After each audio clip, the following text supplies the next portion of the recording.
अस्सलाम वालेकुम। हम में से बहुत से लोग खाने पीने के बहुत ज़्यादा शौकीन होते हैं। कुछ लोग चाइनीज़ फूड खाते हैं जबकि कुछ लोग देसी फूड ज़्यादा पसंद करते हैं। कुछ लोग तो इतना ज़्यादा खा लेते हैं कि फिर वो ओबेसिटी का शिकार हो जाते हैं और फिर इन्हें डाइटिंग करनी पड़ती है। आज की इस वीडियो में मैं आपको बताऊंगा कि साइंस के अकॉर्डिंग ह्यूमंस के लिए परफेक्ट डाइट क्या है।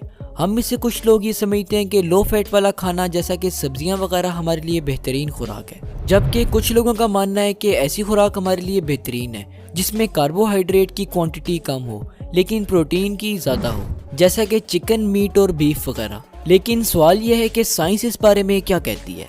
साइंस ये कहती है कि हमारा ये क्वेश्चन ही रॉन्ग है कि ह्यूमंस के लिए परफेक्ट डाइट क्या है, क्योंकि साइंस के मुताबिक हर इंसान का एक अपना जेनेटिक सेटअप है। इस दुनिया में मौजूद हर इंसान दूसरे इंसान से मुख्तलिफ है।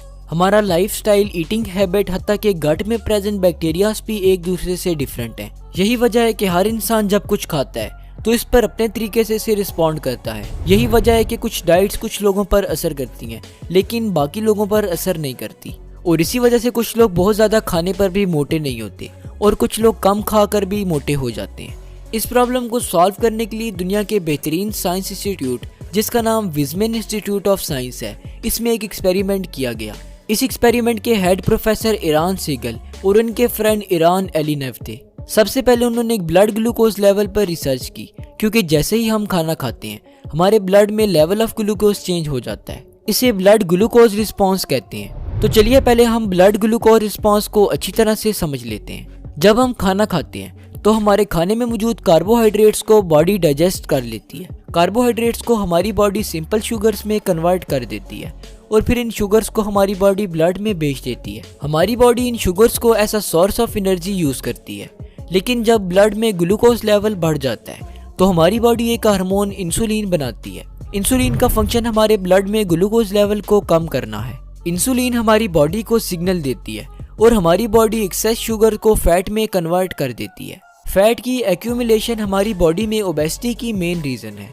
बाज़ औक़ात ऐसा भी होता है कि हमारी बॉडी में बहुत ज़्यादा इंसुलिन बनना स्टार्ट हो जाती है, जिसकी वजह से हमारे ब्लड में सारी की सारी शुगर फैट में कन्वर्ट हो जाती है और हम हंगरी फील करना स्टार्ट कर देते हैं। ब्लड ग्लूकोज रिस्पांस हमारी हेल्थ में एक बहुत इंपॉर्टेंट रोल प्ले करता है, क्योंकि ये बहुत सी मेजर डिजीजेस को कॉज कर सकता है। मिसाल के तौर पर ज्यादा फैट स्टोरेज और इंसुलिन प्रोडक्शन की वजह से हमें बहुत सी मेजर डिजीजेस हो सकती हैं। इन डिजीजेस में ओबेसिटी, डायबिटीज और कार्डियोवैस्कुलर डिजीजेस शामिल हैं। ओबेसिटी मोटापे को, जबकि कार्डियोवैस्कुलर डिजीजेस हार्ट से रिलेटेड बीमारियों को कहते हैं। रिसेंट स्टडीज जो पिछले 30 सालों से की गई, इनके मुताबिक वो लोग जिनके ब्लड में खाने के बाद ज्यादा शुगर पाई गई, उनमें डेथ रेट भी बहुत ज्यादा देखा गया।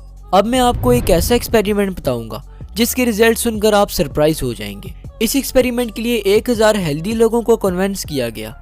इन सब लोगों को ग्लूकोज सेंसर्स के साथ कनेक्ट किया गया और एक हफ्ते तक इन्हें अंडर ऑब्जर्वेशन रखा गया। एक हफ्ते में एक पर्सन अप्रोक्सीमेटली 50 मील्स खाता है और इस तरह 1000 लोग 50,000 मील्स खा सकते हैं। उन लोगों से कहा गया कि आप जो भी खाना खाएंगे आपने उसे ग्लूकोज सेंसर में लॉग इन कर देना है, ताकि हम ये ऑब्जर्व कर सकें कि किस फूड को खाने से ग्लूकोज लेवल कितना इंक्रीज होता है। ये बात ऑब्जर्व की गई कि कार्बोहाइड्रेट्स वाली खुराक खाने के बाद ब्लड में ग्लूकोज लेवल बढ़ गया। लेकिन ये बात तो हम पहले से जानते हैं, इसलिए ये बात ज्यादा हैरान कुन नहीं है।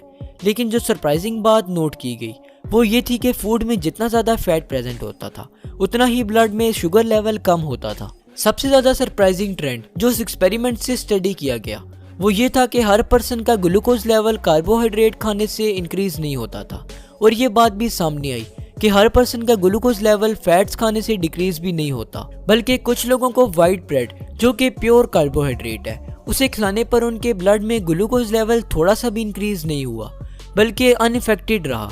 इसी तरह मुख्तलिफ फूड्स जैसा कि पिज्जा, बर्गर्स, चॉकलेट्स वगैरह खिलाई गई और ये बात नोट की गई कि हर बंदे का रिस्पांस फूड टूवर्ड्स डिफरेंट था। कुछ लोग हाई रिस्पांस शो कर रहे थे, कुछ मीडियम रिस्पांस शो कर रहे थे और कुछ का रिस्पांस तो बिल्कुल लो था। ये रिस्पॉन्सेस खाने वाले पर्सन्स की वजह से डिफरेंट था।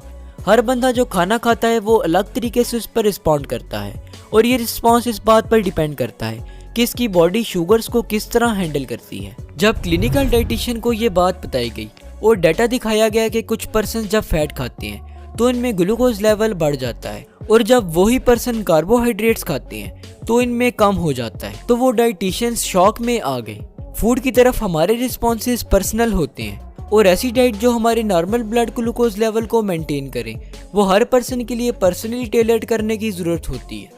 इसका मतलब यह है कि बेस्ट डाइट ह्यूमंस के लिए एग्जिस्ट ही नहीं करती, क्योंकि एक डाइट जो कि एक पर्सन में ब्लड ग्लूकोज लेवल इंक्रीज कर रही है, वही सेम डाइट दूसरे पर्सन में ब्लड ग्लूकोज लेवल को डिक्रीज कर रही है। हर पर्सन का ये जो different pattern towards blood glucose response है, वो डिफरेंट फैक्टर्स पर डिपेंड करता है, जिनमें lifestyle, physical activities, age, weight और डीएनए सीक्वेंसिंग शामिल हैं। इसके अलावा गट बैक्टीरिया की कंपोजिशन भी इसमें बहुत इंपॉर्टेंट रोल प्ले करती है। गट बैक्टीरिया से मुराद हमारे डाइजेस्टिव सिस्टम में मौजूद बैक्टीरिया हैं। गट बैक्टीरिया को कलेक्टिवली हम माइक्रोबायोम कहते हैं। डीएनए सीक्वेंसिंग की वजह से हम माइक्रोबायोम को स्टडी करने के काबिल हुए। डीएनए सीक्वेंसिंग डीएनए को स्टडी करने की एक्सटेंसिव टेक्निक है। हम अपने खाने को चेंज करके भी माइक्रोबायोम को चेंज कर सकते हैं। माइक्रोबायोम हमारी बॉडी की डिजीजेस और हेल्थ में मेजर रोल प्ले करता है। इस वीडियो का कंक्लूजन ये है कि सब ह्यूमंस के लिए कोई सिंगल परफेक्ट डाइट एग्जिस्ट ही नहीं करती, क्योंकि हम सब एक दूसरे से मुख्तलिफ हैं, तो हमारी बॉडी का ग्लूकोज लेवल रिस्पॉन्स भी डिफरेंट होता है। इसलिए हमें अपने न्यूट्रिशनिस्ट से इस बात को कंफर्म करना है कि हमारे लिए गुड डाइट कौन सी है और बैड डाइट कौन सी। न्यूट्रिशनिस्ट ग्लूकोज सेंसर की मदद से हमारे लिए गुड और बैड डाइट का इंतखाब करते हैं। अब हम साइंस और टेक्नोलॉजी के एक न्यू एरा में दाखिल हो चुके हैं और हमें अपनी परसेप्शंस को करेक्ट करने की ज़रूरत है। अब हमें ये बात सर्च करने के बजाय कि ह्यूमंस के लिए परफेक्ट डाइट क्या है, इस बात को सर्च करना है कि मेरे लिए परफेक्ट डाइट क्या है। तो होप सो आज की इस वीडियो से आपने कुछ ना कुछ ज़रूर नया सीखा होगा। इसी के साथ मिलते हैं नेक्स्ट वीडियो में, तब तक के लिए अपना ख्याल रखिएगा। अल्लाह।